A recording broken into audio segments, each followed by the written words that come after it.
I think Mel Tucker is going to be really good. I'm all in on Mel Tucker, and I know it's early, and I know that this has been a very like bizarre season, but the fact that he was able to beat Michigan, I think I was just as impressed with the Northwestern game as I was with the Michigan game, because obviously Northwestern is a better team. Northwestern looked very good going into that game. I'm really impressed. I don't know if he'll ever be as good as Mark D'Antonio was, or I don't know if he'll ever see the success Mark D'Antonio saw, but I think he's a very good coach, and I'm all in. I'm on the Tucker train. I'm all in on every time I see him with a cigar.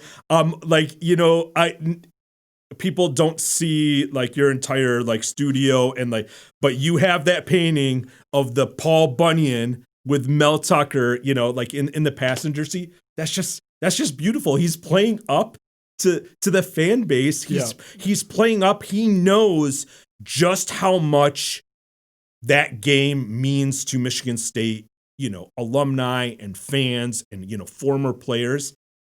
I love it, man. I really do. I realize it is very early, and especially in this weird season to jump on the Mel Tucker bandwagon, but I'm there, man. I'm with you, as evidenced by the fact that I have not one but two paintings. Two. Yeah. I wish you guys could see it. It is wild. There have been 2 commissioned paintings for the studio already. So if that shows you my level of emotional investment in the guy, I think he goes through a very narrow gap, and it's a very hard balance to strike. But I think he's going to be one of those guys where he's no nonsense, doesn't put up with any shit from his players, doesn't take any bullshit, doesn't take any slacking. Your ass is not going to play.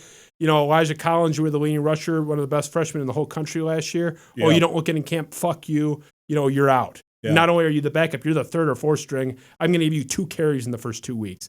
Fuck that was you. Really surprising. We were stunned. Like, what are they doing with Elijah Collins? Then it comes out, oh, he was a little slow, was a little out of shape. Out of shape. And it's like, oh, okay, so Mel Tucker's not fucking around. He doesn't care about your resume, and he openly says that. It's like, how good were you in practice this week? There's no spot in the depth chart that's locked in. So he's got that kind of like no-nonsense Patricia side. But the other side, yeah, right, the King Kong. But the other side is the players love him. That's not what we saw with Matt Patricia. And the best example of it is half a mile up the road in Tom Izzo with the basketball program, where the guy's being chided by the national media. Deadspin, ESPN wants Tom Izzo to be strung up, drawn and quartered for yelling at Aaron Henry in the tournament 2 years ago. And such an overreaction. Yes. But Aaron Henry himself and all the players are like, oh, I love that. Like, that's he's making me grow. He's making me better. Like, you have the occasional, like, Chris Allen, like Garrick Sherman, that have made kind of snide remarks on their way out the door because they were booted out of the program unceremoniously. But for the most part, 99% of the guys take up for him. That seems to be the case with Mel Tucker. So it's like he's got that it's very rare in sports where no nonsense, I run a tight ship, but my players will go through a wall for me.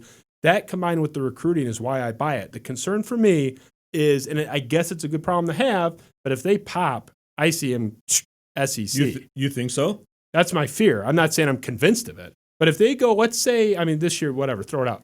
But let's say they go like 8-4 next year. Not great or whatever. Next year they go, year 3, they go 10-2. He's going to be getting calls up the ass considering how bad this program was. And he's already shown he'll take the raise. Yeah. He'll leave in a second for more money. And the SEC is a bigger, better conference than the Big Ten. Big Ten's good. It's not the SEC. He's got a lot of SEC ties. I know he's a Big Ten guy by trade coming up, but he's got SEC ties, Georgia, Alabama. They have more money. He has Michigan State ties too. He does. Yeah. But does Georgia have a deeper pocketbook than Michigan State? They certainly do. Yeah. Alabama's going to be looking for a replacement for Saban's in his 70s. He's going to be out in 2 or 3 years, I think. And I don't think he's going Joe Paterno, 84 years old. So, I just, that's my fear. Do you think Mel Tucker's here 5 years from now? Yeah, I do. You do? I hope you're right. I don't know Mel Tucker's history probably as well as other Spartan fans, but I really think I'd be shocked actually if he leaves. Maybe he leaves if they make the college football playoff 5-6 years down the line, then he makes that jump to an LSU or an Alabama, like you said. But 5 years from now, I would be stunned. 2025, he's still going to be the coach at Michigan State. When do you think he breaks through to win the Big Ten?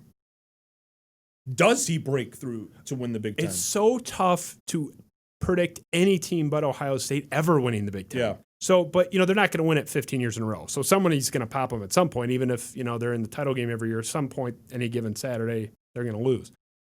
I think he can be on the doorstep, if not in Indianapolis. Year 4. By year 4. That's exactly what I was going to say. Yep.